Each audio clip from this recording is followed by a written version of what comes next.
அற்பெரும் ஜோதி அற்பெரும் ஜோதி தனிப்பெரும் கருணை அற்பெரும் ஜோதி அற்பெரும் ஜோதி அற்பெரும் ஜோதி தனிப்பெரும் கருணை அற்பெரும் ஜோதி எல்லா உயிர்களும் என்புற்று வாழ்க. ஆன்மநேய பெருமக்களாகிய சன்மார்க்க அன்பர்களும் மற்ற உலகத்தில் வாழும் அனைத்து ஆதரவு பெற்ற மனித உயிர்களும் அனைவருக்கும் உள்ளே இருந்து விளங்கிக் கொண்டும் எல்லாமாகி விளங்கி இருக்கக்கூடிய அற்பெரும் ஜோதி ஆண்டவரை, அவருடைய வல்லமையை, அவருடைய திருவருளை எண்ணி அவருடைய திருவடியை வணங்கி இன்று இந்த நேர இந்த விளக்க உரையை உங்கள் முன்னே வைப்பதற்கு கடமைப்பட்டிருக்கின்றேன். உண்மை நிலை. அப்போது இந்த அனுபவ நிலை, உண்மை நிலை அப்படிங்கிற தலைப்பில் பல உரைகளை எல்லாம் சொல்லியிருக்கின்றோம். அந்த வகையிலே இந்த நூல் வாயிலாகவும் இந்த நூலில் இருந்து இருக்கக்கூடியதை அதை பற்றி சிந்திப்போம். இந்த நூல்கள் மூலமாக இருந்ததையும் அந்த வள்ளல் பெருமானுடைய கருத்தை உள்வாங்கி வெளிப்படுத்தி கொண்டிருக்கின்றன. பல்வேறு ஞானிகள், யோகிகள் அவர்களுடைய கருத்துக்களையும் வெளிப்படுத்தி கொண்டிருக்கின்றன. அந்த வகையிலே இது நான் யார், இது ஒவ்வொருத்தரும் தெரிஞ்சிக்க வேண்டிய ஒரு கருத்து. நான் யார்? நான் அல்ல, நான் அல்ல. அப்போ நான் யாருன்னு, இப்போ நான் இருக்கிறேன், இது நானா அப்படின்னா இது ஒரு அளவுக்கு தான். இந்த தேகம் அப்படிங்கிறது இருக்குது. இது நான் அப்படின்னு தேகம் நினச்சிட்டா இது ஓரளவுக்கு தான் இந்த தேகம் இருக்கும். அப்புறம் இந்த தேகம் மரணத்தை சந்திக்க நேர்ந்துவிடும். அப்போது இவ்வளவு நாள் இது நான் நினச்சிட்டு இருந்தேன். அப்புறம் இது நான் இல்லையா அப்படின்னு வரும்போது நான் யாருன்னு முதல்ல தெரியும் போது நான் விலகிடும். அதுவே நானாகவும், இப்போ நான் யாருன்னு நாம் தெரிஞ்சிட்டா அதுவே நானாகவும் இங்கு விளங்குகின்றது அப்படிங்கிறது ஒவ்வொருத்தரும் தெரிஞ்சுக்கலாம். அது பல்வேறு நம்மளுக்கு முன்னால் இருந்த தெய்வ சிந்தனையாளர்கள், வள்ளலார் உட்பட தாய்மானவர் மற்றவர்களுடைய வாக்குகளை பார்ப்போம். நான் யார் என்று அறியேன், எங்கோன் யார் என்று அறியேன். வள்ளல் பெருமானார் அது முதல்ல சொல்லிட்டு இருந்தார். நான் யார் என்று அறியேன், எனக்கு தெரியாது. எங்கோன் யார், எனக்கு தலைவன். எங்கோன் அப்படின்னா அவர் தலைவன். எனக்கு தலைவன் யார் என்று அறியேன் அப்படின்னு வள்ளல் பெருமானார் சொல்லிக்கிறார். நன்று அறியேன், தீது அறியேன். அதாவது நல்லது செய்வதற்கு நான் மனசு வருது, நான் செஞ்சிடறேன். தீது ஒரு நிமிஷத்தில் வந்துடுது. அப்போது தீதும் அறியேன். நான் என்று நின்றவன் யார்? அப்போ நான் அப்படின்னு சொல்லக்கூடியது எது என்று அறியேன். நான் ஏழை, என்னே பராபரமே அப்படிங்கிறாரு தாய்மானவர். நான் எனவும் நீ எனவும் இரு நன்மை நாடாமல் நடுவே சும்மா தான் அமரும் நிலை இதுவே. சத்தியம் சத்தியம் என நீ தமிழேற்கு மோனகுரு ஆகிய கை காட்டியனியே. திரும்பவும் நான் முளைத்து தோன்றி மானத மார்க்கம் புரிந்து இங்கே அலைந்தேனே, பறந்தேனே, வஞ்சனேனே அப்படின்னு தாய்மானவர் மறுபடியும் அந்த கருத்தை சொல்கிறார். நான் என்றும் தான் என்றும் நாடாத நிலையில், நான் என்றும், நான் அப்படின்னு நான் முன்ன இதுதான் அப்படின்னு நினைக்காத நிலையும், தான் என்றும் நாடாத நிலையும். அப்போது இந்த ரெண்டு நிலையும் நாடாமல் இருக்கக்கூடிய நிலையில் ஞான வடிவாய் விளங்கும் வான நடு நிலையே. அப்போ நான் அப்படின்னு நாமளே அதை தீர்மானித்து கொள்ளக்கூடாது. உடம்பு தான் நான் அப்படின்னு நாம் தீர்மானிக்கக்கூடாது. அப்போ உடம்பு அழியக்கூடிய தன்மையுடையதுனால தான் அந்த உடம்பு அப்படின்னு நினைக்கக்கூடாதுன்னு வள்ளல் பெருமானார் சொல்கிறார். வள்ளல் பெருமானுடைய வார்த்தைகள் மற்ற யோகிகளுடைய வார்த்தைகளை தான் இப்போ நம்ம பேசுகிறோம். இப்போ அவங்களுடைய கருத்துக்களை தான் இப்போ உங்கள்கிட்ட இப்போ நான் சொல்லிகிட்டு இருக்கிறேன். அப்போது அந்த மாதிரி நான் என்றும் தான் என்றும் நாடாத நிலையில், அப்போ இந்த நிலையை நாம் நாடாமல் இருக்கும்போது தான் ஞான வடிவாய் விளங்கும் வான நடுநிலையே அப்படிங்கிறார் வள்ளலார். அப்போ நான் என்றும் தான் என்றும் அதை நாம் நாடாமல் இருக்கும்போது தான் இப்போ நான் அப்படிங்கிற உணர்வு அற்றுப்போய் இருக்க வேண்டும். தான் என்ற உணர்வும் அற்றுப்போய் இருக்க வேண்டும்.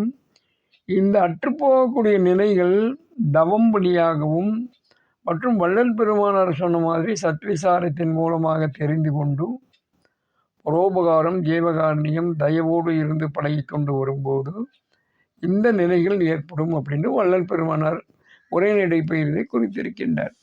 அப்போது இந்த வழியிலே நாம் செல்லும்போது நான் என்றும் நான் என்று எதை சொல்வேன்? அது நீயே ஆனாய். ஞானம் சேர் ஆன்மா ஆன்ம அணு நானே, நீதானே. தயாநிதி சரவணானந்தா அவரும் சொல்றார், நான் என்று எதை சொல்வேன்? எனக்குன்னு ஒன்றும் கிடையாது. அது நீயே ஆனாய், அது நீதான் எல்லாமாய் நிற்கிறேன். ஞானம் சேர் ஆன்ம அணு தானே, ஆன்ம அணு நானோ நீதானே. இந்த ஆன்மா அப்படிங்கிறது எங்கிருந்து வந்தது? ஆதியிலே அருட்பெரும் ஜோதியிலிருந்து வந்த சிறு குறு ஆன்மாக்கள் நாம். அந்த ஆன்மாவுக்குள்ளே ஒளிர்கின்ற ஒளிர்தன்மை இருக்கக்கூடிய அந்த இறைத்தன்மையும் இருக்கக்கூடியதுனால அது இறைவனே அதுவாக இருக்கின்றான். இறைவனே ஒன்றாக இருந்து பலவாகி இருப்பதும் அவனே. அப்போது ஏகன் அநேகன், ஏகன் அப்படிங்கிறதா ஒன்றான அருட்பெருஞ்சோதி ஆண்டவர், அநேகன் அப்படிங்கிறது எல்லா இடத்திலும் நீக்கமர நிறைந்து வியாபித்து கொண்டு இருக்கின்ற ஆன்மாக்கள் அப்படின்னு அது எடுத்துக்கலாம். அப்போ ஆன்மானு நானும், அது நீ தானே இருக்கின்றாய் அப்படிங்கிறார். நம்முள்ளே தலைநொடிவில் விளங்கும் கடவுள் ஆன்ம உண்மையை, ஏன் ஆன்மா உண்மையை, நம்முள்ளே தலைநடுவில் விளங்கும் கடவுள் ஆன்ம உண்மையை உணர்வதற்கு இதயஸ்தானத்தில் சதா நினைப்பு மறப்பு கொண்டு ஆயிரம் ஆயிரம் எண்ணங்களால் நம்மை சூடும். அப்போ நம்ம எண்ணங்களெல்லாம் சூழ்ந்துட்டே இருக்குது. இப்போ நம்மை சூடும் அலைகழிக்கும் அந்த இதயஸ்தானத்தில் அலைகழிக்கக்கூடிய தன்மை இருக்கக்கூடியதாக நாம் பார்க்குறோம் வாழ்வியலில். நம்முடைய தலைநடுவில் விளங்கும் கடவுள் ஆன்மா உண்மையை அறிந்து உணர்வதற்கு இதயஸ்தானத்தில் சதா நினைப்பு மறைப்பு கொண்டு ஆயிரம் ஆயிரம் எண்ணங்களால் நம்மை நாளும் அலைகழிக்கும் மனதை இந்த இதயத்திலிருந்து எண்ணங்கள் தோண்டிக்கொண்டே இருக்கின்றன. மனதின் மூலமாக இந்த மனவழி ஓட்டம் அப்படிங்கிறது நம்ம புலன்கள் வழியாக மனம் ஓடிக்கொண்டிருக்கின்றது. காது வழியாக இனிமையான பாடல்களை கேட்பது, மற்ற சொற்களை கேட்பது, எங்கோ ஒடுக்கி கொண்டிருக்கக்கூடிய ஒளிபெருக்கினுடைய பாடல்களை கேட்பது, இந்த மாதிரி வெளியிருந்து வரக்கூடிய இதை நாம் மனது அறிவு எல்லாம் ஏற்றுக்கொண்டு இருக்கின்றது. அது நாமா அப்படின்னா அது நாம் அல்ல. இப்போ மனவழியும் கண் வழியாக சென்று எல்லாவற்றையும் பார்த்து கொண்டிருக்கின்றது மனம். இந்த கண் வழியாக சென்றதன் கண் காட்டக்கூடிய தன்மை பெற்றது, மனம் அது சென்று என்னது என்று அறியக்கூடியதாக இருக்கின்றது.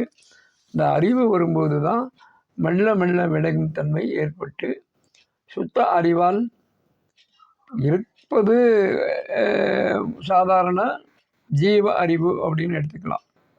அப்போ ஞான அறிவு அப்படின்னு வரும்போது தான் அது இறைவனுக்கு இறைவனே நம்மளுக்கு வழிகாட்ட வேண்டும். அதற்கு வழிகாட்டுவதற்காகத்தான் மனதை அடையக்கூடிய மனதை ஒரு நாளைக்கு எண்ணிலடங்கா நினைவுகளை, எண்ணிலடங்கா எண்ணங்களை மனம் உற்பத்தி செய்து கொண்டே இருக்கின்றது.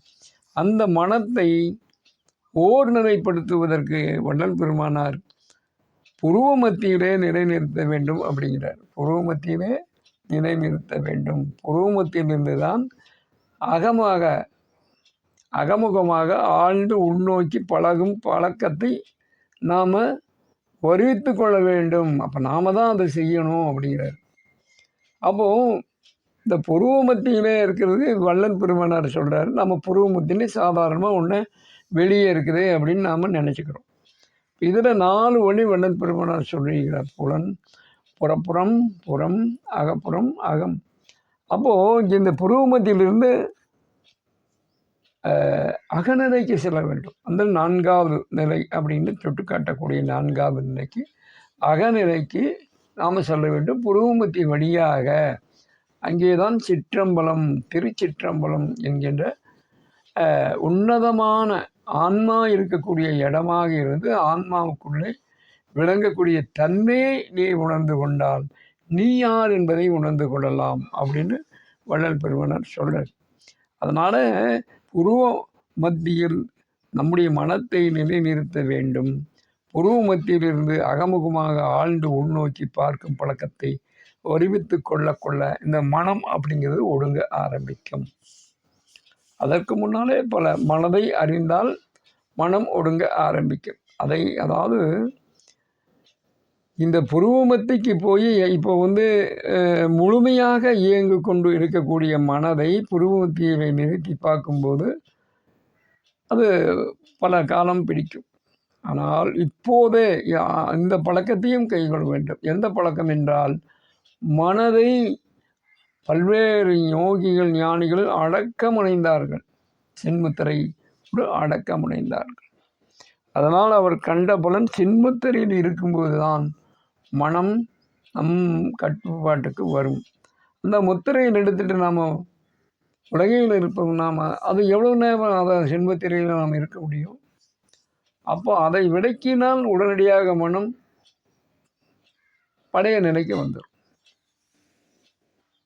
அப்போது மனத்தினுடைய எண்ணத்தை எங்கே மனம் எந்திரிக்கின்றது அந்த அறிய முற்பட்டால் எதற்காக நான் எண்ணாத நினைவுகளெல்லாம் மனம் எண்ணிக்கொண்டு இருக்கின்றது, எதற்காக இந்த மனம் இப்படி ஓடிக்கொண்டிருக்கின்றது, மனத்துக்கு கடிவாளம் போட வேண்டும் என்றால் மனத்தை அறிய முற்பட வேண்டும்.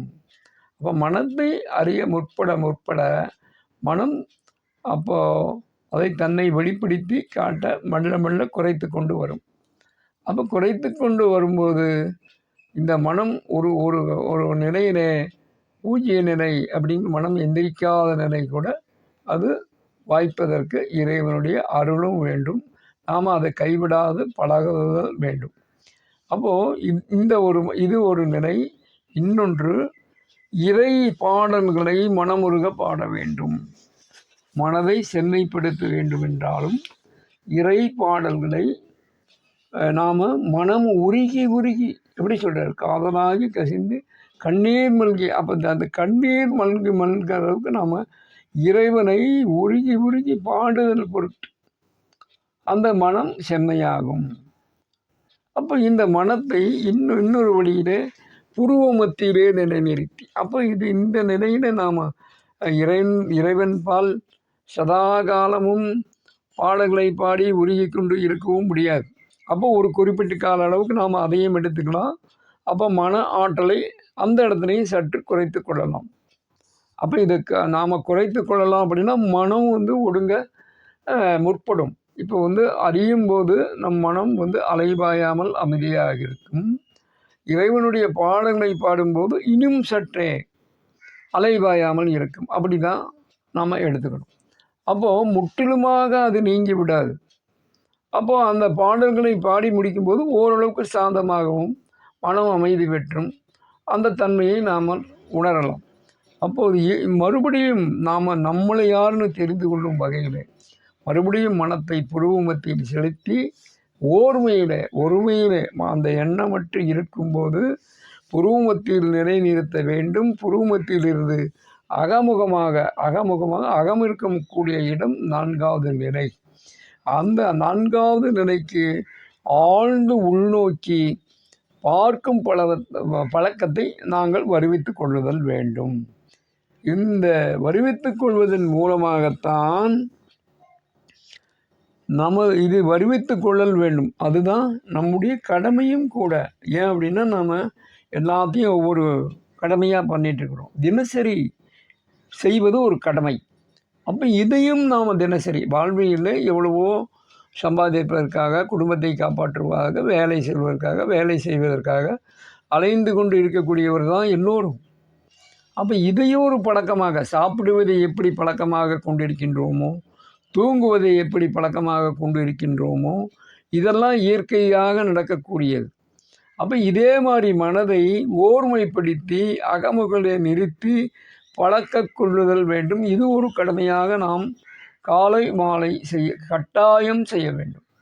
காலை மாலை கட்டாயம் செய்ய வேண்டும். காலை என்பது வள்ளல் பெருமானுடைய கருத்துப்படி சூரிய உதயத்திற்கு முன்னால் 2 மணி நேரத்துக்கு முன்னால் நீங்கள் எந்திரிக்க வேண்டும். உங்களுடைய உறக்கத்திலிருந்து எந்திரிக்க வேண்டும். அப்படிங்கிற 4 மணிக்கு அதிகாலை 4 மணிக்கு விழிப்பு நிலை அடையுங்கள் அப்படிங்கிறார். அப்போ அதிகாலை 4 மணிக்கு விழிப்பு நிலை அடைவது என்றால் இந்த நம்ம உடம்புல ஒரு நாளைக்கு 21,600 தடவை மூச்சுக்காற்றை இயற்கையாகவே நம்மளுக்கு அறியாமல் அதை வெளியிட்டு கொண்டு இருக்கின்றோம். இது மூச்சுக்காற்று அப்படிங்கிறது ஒவ்வொரு நேரத்திலையுமோ ஒவ்வொரு மணி நேரத்திலையுமோ அளவு குறைந்து பெருகி அப்படிங்கிறது இயற்கையிலேயே இருந்து கொண்டிருக்கின்ற ஒரு நிலை. அப்போ மூச்சுக்காற்று பகலிலே 1 மணி நேரத்துக்கு 3000 தடவை இந்த மூச்சுக்காற்று மாத்திரைகளாக வெளிப்படும்.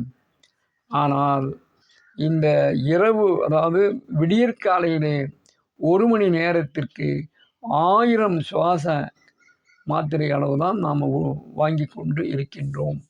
அப்போ 3000 அப்படிங்கிறது வாழ்வியல், அதாவது விழிப்பு நிலையிலே பகலிலே நாம் வாழ்வியலே செய்யக்கூடிய செயல்களிலே 3000 அளவு அது நம்ம மனம் ஓடிக்கொண்டிருக்கிறது மாத்திரை அளவு அப்படின்னு முன்னோர்கள் கணித்திருக்கின்றார்.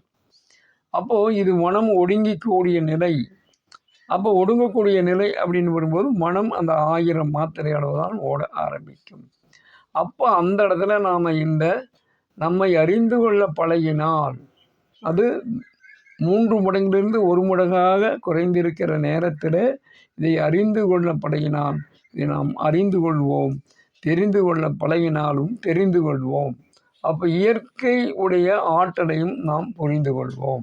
இதை அனுபவத்திலே ஒவ்வொருவரும் காண முடியும். அப்போ இந்த வழியிலே நாம் வர வேண்டும். இந்த வழியிலே வருவதற்கு தான் அறிவுறுத்தி இருக்கின்றார்கள். இந்த அறிவுறுத்தலே நாம் அது கடைபிடிக்கணும். நாம் எதாக இருந்தாலும் நாம் கடைபிடித்தா தான் அது செயலுக்கு வரும்.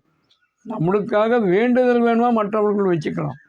நான் இதை ஒவ்வொருவரும் நாம் யார் என்ற உணர்வை நாம் தான் முன்னிலைப்படுத்தி எடுத்து செல்ல வேண்டும். ஆகவே நமது கடமையாக இதை கொள்ள வேண்டும். இறை உண்மையை காண உள்ளே வர வேண்டும். அங்கே தான் இறைவன் இருக்கின்றான். அதை காண உள்ளே நாம் வரணும். அகத்துக்கு வரணும். புருவமத்திக்கு வெளியே, புருவமத்தியிலிருந்து உள்ளே இருக்கக்கூடிய அகம் 4வது நிலைக்கு வர வேண்டும். இதற்காக தினமும் புருவமத்தி தியானம் பழக வேண்டும். இதற்காக புருவமத்தி தியானம் அப்படின்னு ஒருமையில் இருக்க நீங்கள் பழகிக்கொள்ள வேண்டும்.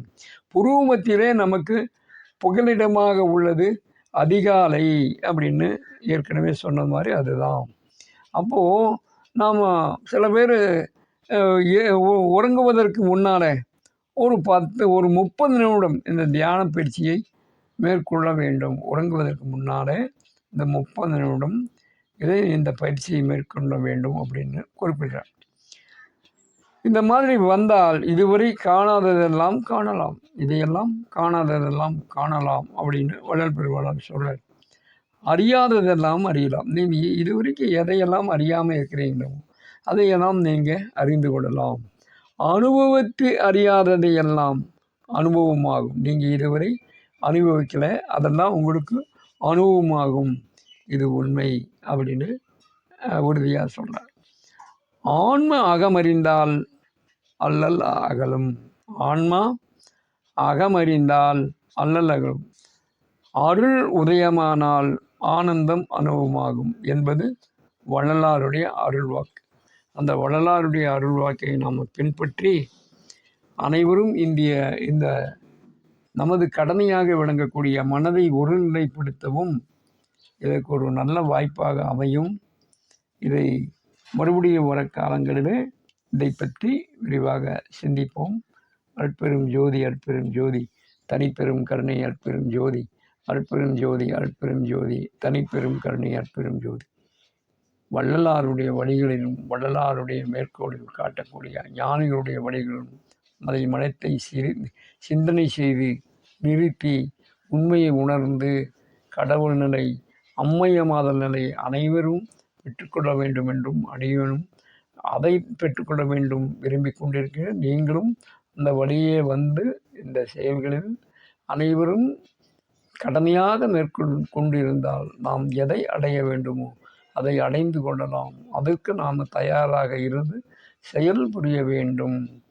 மனதால், நம்முடைய சிந்தனையினால், மனதால், செயலால் செய்யும்போது தான் ஒரு காரியம் அது செய்து சித்திக்கும். அதாவது வெற்றி அடைய முடியும். அந்த வெற்றியை அனைவரும் பெற்றுக்கொள்ளுங்கள் என்று அடியேனும் இறைவனை வேண்டுகின்றேன். அனைவருக்கும் தந்தருள வேண்டும் என்று வேண்டி விரும்பி கேட்டுக்கொள்கின்றேன். அருட்பெரும் ஜோதி, அருட்பெரும் ஜோதி, தனிப்பெரும் கருணை, அருட்பெரும் ஜோதி, இயற்கை உண்மை கடவுளான அருட்பெரும் ஜோதி ஆண்டவர் எல்லா உயிர்களுக்கும் அருள் புரிய வேண்டியும். அருட்பெரும் ஜோதி, அருட்பெரும் ஜோதி, தனிப்பெரும் கருணை, அருட்பெரும் ஜோதி. அனைவருக்கும் ஆன்ம தயவு வணக்கம். தயவு தயவு தயவு தயவு. அருட்பெரும் ஜோதி, அருட்பெரும் ஜோதி, தனிப்பெரும் கருணை, அருட்பெரும் ஜோதி. எல்லா உயிர்களும் இன்புற்று வாழ்க.